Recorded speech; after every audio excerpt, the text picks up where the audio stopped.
Sahabat sekalian, setelah kita masuk ke dalam kelas yang sudah kita buat, tadi panel-panel sudah saya jelaskan, kita akan mencoba membuat dan mengelola topik sesuai dengan yang kita butuhkan.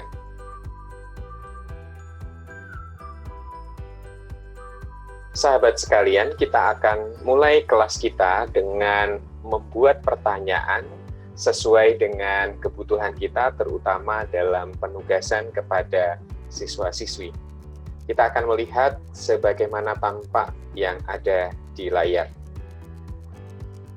Setelah kita membuat Google Classroom, kemudian masuk pada bagian layar utama, kelas yang sudah kita buat, kita bisa membuat pertanyaan atau tugas yang kita berikan kepada siswa. Caranya, langkah pertama adalah klik Create yang ada pada kiri sebelah atas.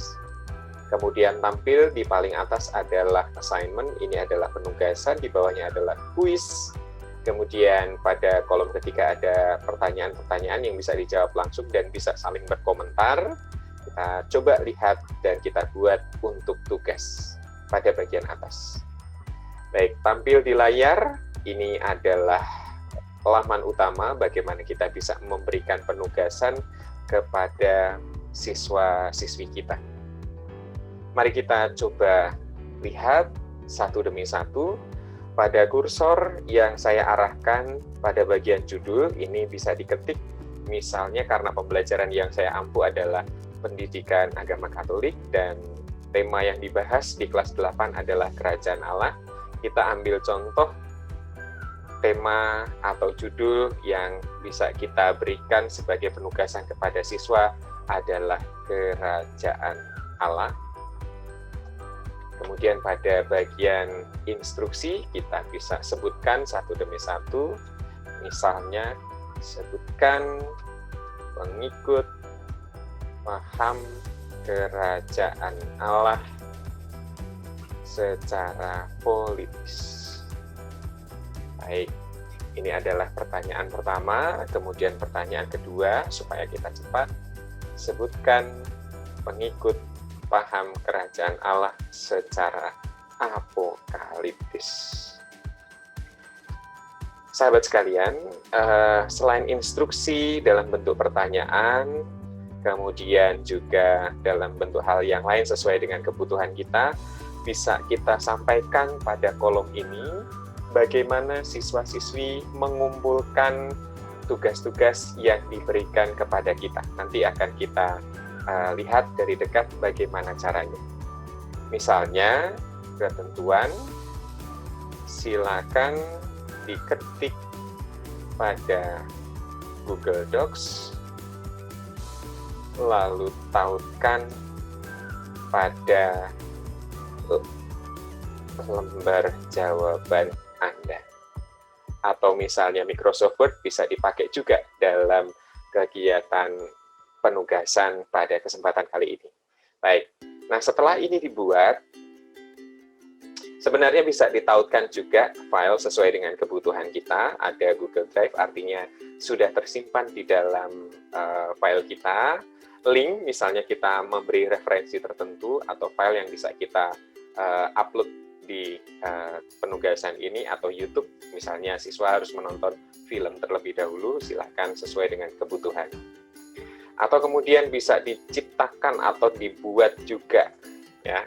Ini create, membuat Google Docs, Google Slide, Google Sheets, Google Drawings, dan Google Forms. Jika membuat kuis online menggunakan Google Forms, bisa digunakan untuk kegiatan kita pada kesempatan hari ini. Baik, ini kegiatan kita, judul, kemudian instruksi sudah ditulis dengan lengkap. Nah, penugasan kali ini diberikan kepada siapa? Silahkan di checklist supaya jelas. Misalnya hanya diberikan kepada Denis Guritno, kemudian skor bisa kita sesuaikan dengan kebutuhan, kemudian deadline misalnya kita siapkan untuk tanggal 1, kemudian waktunya sesuai dengan yang kita butuhkan, deadline-nya akan kita setting jam berapa, dan kemudian topiknya Nah, untuk pengelolaan topik, membuat pertanyaan dan tugas untuk siswa, ada baiknya kita satukan di pendalaman materi misalnya.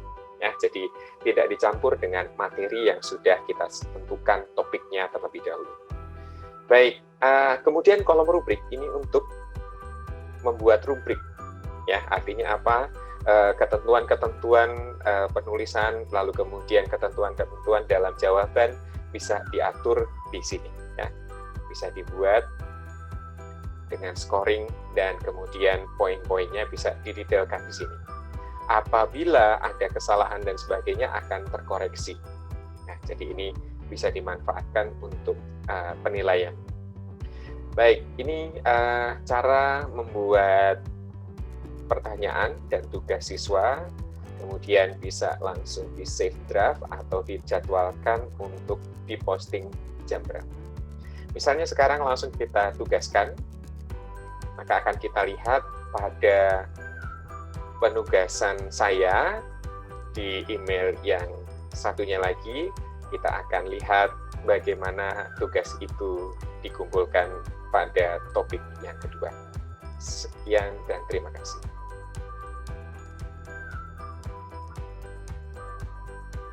Sahabat sekalian, ketika penugasan atau pertanyaan yang kita berikan kepada siswa sudah kita sampaikan di Google Classroom, maka akan tampak seperti yang ada di layar berikut.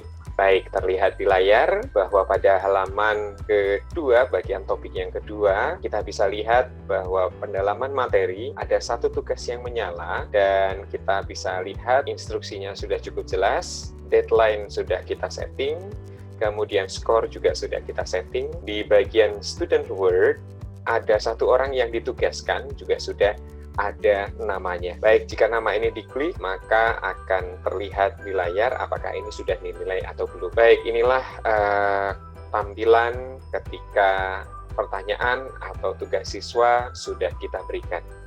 Pada bagian kedua, kita akan melihat bagaimana memeriksa dan mengembalikan hasil pekerjaan siswa. Namun terlihat di layar, kita akan lihat lebih dahulu bagaimana tampilan pada bagian laman siswa ketika tugas tersebut belum dikumpulkan, sampai kemudian kita submit dan kita kumpulkan. Mari kita lihat langkahnya satu demi satu. Tanpa pada layar, kita lihat ada dua topik pembahasan yang sudah terlihat pada layar siswa. Yang pertama adalah materi bimbingan teknis, kemudian yang kedua adalah pendalaman materi. Jika ikon ini menyala, berarti tugas ini belum selesai. Ada tampilan tenggat waktu esok hari jam 11:59 malam. Mari kita lihat satu demi satu, kita lihat tugasnya. Ini tampilan yang ada di layar, ada judul tugasnya, pertanyaannya, poinnya, tenggat waktu, kemudian ketentuannya. Sahabat sekalian, siswa-siswi bisa berdiskusi dengan kita sebagai pengajar atau pendidik. Ada komentar pribadi, guru bisa memberikan komentar, dan siswa bisa menanggapi. Kita lihat bagaimana harus mensubmit. Kita lihat di kanan sebelah atas, ini adalah kolom bagi siswa untuk mensubmit tugasnya. Jika diklik tambah atau buat, maka akan tampak di layar, ini adalah Google Drive, artinya file tersebut sudah ada di drive akun Gmail kita, atau kemudian ini adalah link, bisa ditautkan, misalnya kita sudah membuat tampilan di Canva untuk infografis, bisa kita tampilkan dalam bentuk link, lalu kemudian dikumpulkan dan di-share di Google Classroom ini, atau file yang bisa kita upload. Kemudian di bagian bawah ini ada dokumen, slide, spreadsheet, dan gambar yang bisa kita manfaatkan untuk mengumpulkan tugas ini. Ambil contoh, ketika kita harus membuat dokumen seperti pada ketentuan, silakan ketik pada Google Docs, lalu tautkan pada lembar jawaban Anda. Ini akan dinamai sesuai dengan tugasnya ketika kita membuat dengan dalam bentuk Google Docs. Misalnya dijawab, nomor 1, sebutkan pengikut paham kerajaan Allah secara politis, bisa dijawab orang Zelot. Kemudian bagian kedua, pertanyaannya adalah sebutkan pengikut paham kerajaan Allah secara apokaliptis, bisa kita sebut orang Esen. Ya, setelah selesai, ini langsung tersimpan. Kemudian jika dilihat, klik serahkan tugas pada layar, ada tombolnya. Kita klik serahkan tugas, maka akan masuk ke bagian Google Classroom. tidak bisa langsung serahkan tugas berikut. Atau secara manual, diklik bagian bawah yang terlihat di layar berwarna hijau tua. Dengan demikian, tugas dari siswa sudah disubmit dan kita akan lihat tampilan pada layar atau panel guru. Sahabat sekalian, tadi sudah kita lihat bagaimana panel yang ada pada tampilan siswa, maka sekarang kita akan melihat bagaimana tampilan pada laman yang dikelola oleh guru, dan di situ terlihat bagaimana siswa dari yang sebelumnya belum mengerjakan kegiatan atau penugasannya, kemudian sudah diselesaikan, dan kita akan memeriksa kemudian mengembalikan tugas tersebut kepada siswa. Kita lihat seperti pada layar. Baik, terlihat di layar, kembali kita ulangi, ada materi bimbingan teknis dan pendalaman materi. Pada layar sudah ada satu siswa yang mengembalikan sesuai dengan penugasan ini. Mari kita lihat kolom penugasannya. Baik, terlihat di layar, ada satu tugas yang bisa dibuka, bisa dilihat, dan bisa kita akses.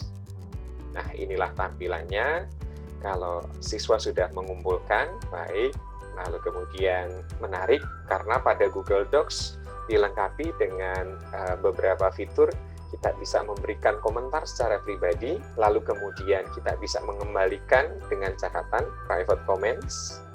Kemudian kalau tidak ada catatan, misalnya kita langsung memberikan penilaian, bisa kita langsung berikan, misalnya nilainya 100, kita langsung bisa kembalikan kepada siswa. Nah, jika belum diklik return atau ke pengembalian, tampak belum terkirim kembali kepada siswa. Dan kita bisa lihat historinya pada bagian bawah, bahwa Denis Gurirno ditugaskan pada jam ini, mengembalikan, dan kemudian draft nilainya sudah jadi. Mari kita coba kembalikan. Ini pun bisa dikembalikan satu demi satu atau semuanya bisa dikembalikan langsung. Baik, kita kembalikan tanpa ada catatan, lalu kemudian tampak di layar bahwa tugas tersebut sudah sampai dan dikembalikan kepada siswanya. Terlihat di layar bahwa satu siswa sudah dinilai untuk penugasannya. Sekian pokok bahasan yang ketiga, membuat dan mengelola topik. Kemudian pada bagian topik ini kita sudah mendiskusikan cara membuat pertanyaan dan memeriksa serta mengembalikannya kepada siswa yang sudah menyelesaikan tugasnya. Sekian, kita beralih kepada topik yang keempat, menambah materi pembelajaran pada Google Classroom.